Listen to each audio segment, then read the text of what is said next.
how to ask anonymous questions on Snapchat.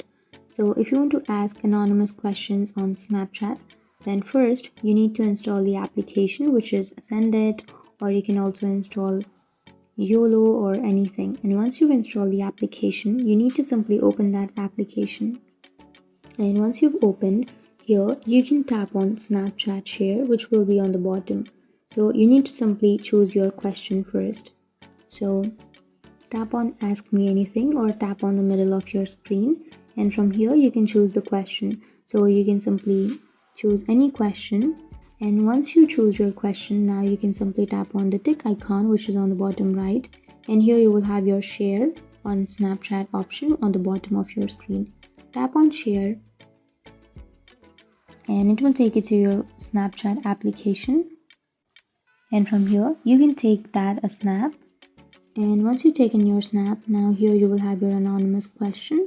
So you can simply tap on stories, which is on the bottom left, if you want to add that to your story, or you can simply tap on send to, which is on the bottom right, and then you can send that to a particular person. And once you've sent, here you will have your snap. So if someone taps on reply or taps on that link which you have on that snap, then they will be taken to your question. So they can reply with anything and then they can send it. And once they've sent, now you can open up your Sendit application and you can go for inbox, and under your inbox you will get that message. So that's it. That's how you ask your anonymous questions on Snapchat. And if you have any questions, feel free to comment below. Thanks for watching.